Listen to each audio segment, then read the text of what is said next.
मुंशी की कहानी। बहुत समय पहले की बात है। एक गांव हुआ करता था। उस गांव में बहुत तेज बारिश हो रही थी। काफ़ी तेज हवाएं चल रही थीं, जिस कारण उस गांव के बांध भी टूट गया और पूरे गांव में बाढ़ आ गई। पूरे गांव वाले लोग भूखमरी से मरने लगे। उसी गांव में एक झुमरी नाम की एक औरत रहा करती थी। वह बहुत ज़्यादा पढ़ी लिखी थी। वह मुखिया जी के पास मदद मांगने के लिए जाती है।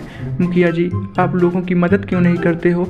लोग इतने बाढ़ में चिंतित हुए हैं, उनके पास खाने के लिए बिल्कुल भी अनाज नहीं है। आप मदद करें उनकी, और उसी से ही उनका गुजारा हो पाएगा। हाँ हाँ झुमरी, मैं ज़रूर लोगों की मदद करूँगा। मैंने सरकार को पत्र लिखा था जिससे कि वो पैसे मिल जाएं, और वो पैसे मिल भी गए, परंतु मुझे किसी पे भरोसा नहीं है। क्यों ना तुम वो पैसों को लेकर शहर में जाकर वह खाने को खरीद लाओ। और मैं कुछ समझी नहीं मुखिया जी। अरे देखो झुमरी, मैं किसी पे भी भरोसा नहीं कर सकता हूँ। तुम वो पैसों को लेकर जाओ बाजार में और शहर से खाना लाओ और लोगों को खिलाओ। मैं तुम पे ही भरोसा कर सकता हूँ। और वैसे भी मैं यदि लेके जाऊँगा तो मेरी तो लोगों के बीच में छवि गलत है। वैसे मुखिया जी, मुझे बहुत ही ज़्यादा खुशी है कि आप इतना लोगों के प्रति बहुत ही ज़्यादा निर्दयी नहीं हो रहे हैं। आप लोगों की मदद ऐसे ही करते रहें। दरअसल यह सब मुखिया की चाल थी, क्योंकि मुखिया हमेशा झुमरी से जला करता था। झुमरी वह खाने को पूरे गांव में खिला देती है। लोग जैसे ही खाने को खाते हैं तभी सारे लोग एकदम से बीमार पड़ने लगते हैं। दरअसल यह सब मुखिया की चाल थी, क्योंकि झुमरी गांव वालों को हमेशा हित और हमेशा अच्छाई किया करती थी। इसी कारण मुखिया हमेशा उनसे जला करता था। अरे झुमरी, तुमने क्या खिलाया है? मेरे बेटे ने जब से खाना खाया है वह तब से उल्टियाँ किए जा रहा है, और वैसे भी ये मेरा बेटा भी बीमार हो गया है। पर ऐसा कैसे हो सकता है? अरे मेरा बेटा ही नहीं बल्कि गांव वालों ने जिन जिन लोगों ने खाना खाया सभी बीमार हो गए हैं, और सभी लोग बहुत ही तेज़ से उनको बुखार और वॉमिट हो रही हैं। तभी वहाँ पर मुखिया और सेठ और उसके दो आदमी आ जाते हैं। तभी यह सब देखकर मुखिया अपनी चाल को चलने लगता है। अरे अरे देखो, ये सब झुमरी की ही करतूत है। वैसे भी मैंने इसको पैसे दिए थे कि यह लोगों का अच्छा हित करे, परंतु इसने थोड़े पैसे बचाने के लिए खराब खाना ले आई और बासी खाना लोगों को खिला दिया। नहीं नहीं, मैंने ऐसा नहीं किया है मुखिया जी। अरे अरे, मुझे सब पता है, यह सब झुमरी की ही चाल है, क्योंकि इसी ने ही बेकार खाना लाया। और वैसे भी बेकार खाना खाने के कारण सभी गांव वाले भी बीमार हो गए। अरे देख क्या रहे हो गांव वालों, मारो इस झुमरी को। अरे अरे, मैंने खुद देखा था, मुखिया जी पैसे दे रहे थे। हाँ, और पैसे भी बहुत सारे थे, और तुमने पैसों को गायब कर दिया और बेकार खाना खिला दिया। अरे अरे, आप ऐसा कैसे कह रहे हैं? मेरी बीवी ऐसा नहीं कर सकती है। उसने अच्छा खाना ही खिलाई थी, परंतु पता नहीं कैसे बीमार हो गए हैं सभी लोग। दरअसल वह मुखिया का बहुत ही खास आदमी था। उस तरफ से बहुत ही ज़्यादा ज़ोरों से लड़ाई होने लगी। तभी वहाँ पर खड़े सभी लोगों को मुखिया जी भड़का देते हैं और सभी झुमरी के खिलाफ हो जाते हैं, और झुमरी को सभी लोग उल्टा सीधा कहने लगते हैं। अब तो मुखिया और सेठ दोनों मिले हुए थे। सभी लोग मुखिया को और तरफ से सभी लोग झुमरी को मारने के लिए दौड़ पड़ते हैं। तभी मुखिया अचानक सभी लोगों को मना कर देता है। अरे अरे, रहने दो।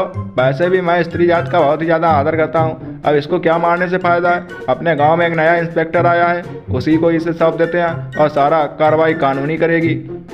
तभी वहाँ पर दो लेडी कांस्टेबल आ जाती हैं और वह झुमरी को पकड़ लेती हैं और पकड़कर जेल में डाल देती हैं। मेरी बात मानो, मैंने कोई गुनाह नहीं किया है। मैंने बासी खाना किसी को भी नहीं खिलाई। मैं तो बहुत ही ज़्यादा अच्छा खाना लाई थी जिससे गरीब लोग आसानी से पेट भर सकें। अरे अरे, मैं कैसे तुम्हारी बात मान लूँ? हाँ, और वैसे भी तुमको शर्म भी नहीं आई है कि तुमने ऐसा खाना खिलाया? और शांत रहो, अभी इंस्पेक्टर साहब अपना फ़ोन चार्ज करके बाहर गए हैं, अभी तुम थोड़ी देर के लिए शांति रहो। तभी वह लोग ऐसा कहकर वहाँ पर वह लेडी कांस्टेबल वहाँ से चली जाती हैं। अब तो बेचारी झुमरी अकेली पड़ गई थी, पूरे जेल में कोई भी नहीं था। तभी वहाँ पर अचानक सेठ और मुखिया सभी लोग वह कपटी लोग आ जाते हैं, और मुखिया और धनीराम हमेशा ही इकट्ठे रहा करते थे। तभी वहाँ पर मुखिया जी, अरे अरे झुमरी, तुम बहुत ज़्यादा उछल रही थी। हाँ, ज़्यादा तुम्हें गाँव वालों का और बहुत ही ज़्यादा सुखी और ज़्यादा चाहिए था। हाँ हाँ सेठ जी, देखिए ना मुखिया जी, ये कितना ज़्यादा उल रही थी। अरे अरे इसको तो भूत सवार था मदद करने का, परंतु मेरे समझ में नहीं आया इसके खाने में जहर कैसे मिला। हाँ, ये तो खाना अच्छा लाई थी, फिर जहर कैसे मिल गया।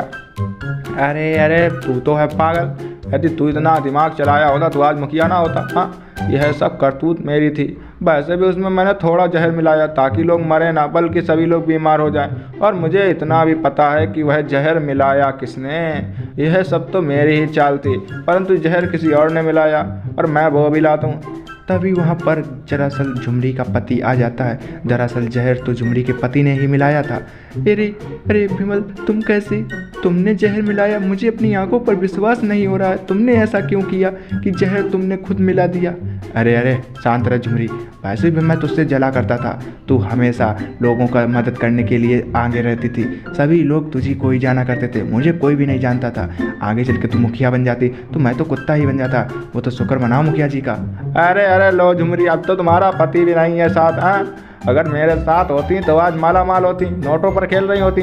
तभी वहाँ पर ऐसा कहकर मुखिया और वह सभी लोग वहाँ से चले जाते हैं। तभी वहाँ पर इंस्पेक्टर अजय आ जाता है। दरअसल इंस्पेक्टर अजय जैसे ही झुमरी को देखता है तो वह ताड़ता ही रहता है। अरे अरे झुमरी, अरे तुमने मुझको पहचाना? हाँ अजय, मैंने तुमको पहचाना। तुम इंस्पेक्टर बन गए? हाँ, मैं इंस्पेक्टर बन गया हूँ अब। और वैसे भी तुम्हारे ऊपर तो बहुत ही ज़्यादा गंभीर आरोप लगा है। अरे अजय, मेरी बात मानो, मैंने ऐसा कोई भी गुनाह नहीं किया है। तुम तो मेरी बात को मानो, मैं ऐसा निर्दयी काम बिल्कुल भी नहीं कर सकती हूँ।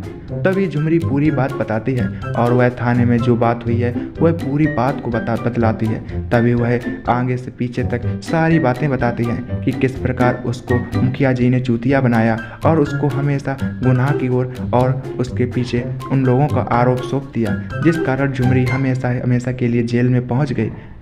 परंतु तभी वो, अरे अरे तुम चिंता मत करो, मैं अभी आरोप को सिद्ध करता हूँ कि तुम सही बोल रही हो या वह धनीराम और वह सेठ।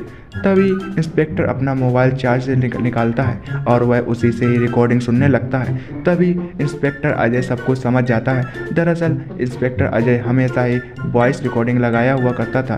तभी वह झुमरी को ढील देता है। अरे देखो झुमरी, मैं हमेशा अपने फ़ोन में वॉइस रिकॉर्डर को ऑन रखता हूँ ताकि मैं पुलिस स्टेशन से बाहर जाऊँ तो कर्मचारियों की बातें सुन सकूँ, ताकि वह किसी से रिश्वत ना ले। और आज यह मेरी आदत कामयाब हो गई। तुम निर्दोष साबित हुई और अब उन लोगों की खैर नहीं। तभी ऐसा कहकर इंस्पेक्टर अजय तुरंत झुमरी को गाड़ी पर बैठाकर गांव में ले जाता है और गांव में वह सेठ, मुखिया और धनीराम सबको वह पकड़ लेता है। दरअसल झुमरी के पति को भी गिरफ्तार कर लिया जाता है। उसका पति अब तो बहुत ज़्यादा माफ़ी भी मांग रहा था। झुमरी, मेरे को माफ़ कर दो झुमरी, मैं तो तुम्हारा पति हूँ झुमरी। अरे अरे नहीं, मैं अब किसी को भी माफ़ नहीं करूँगी और वैसे भी तलाक का पत्र भी आ जाएगा जेल में।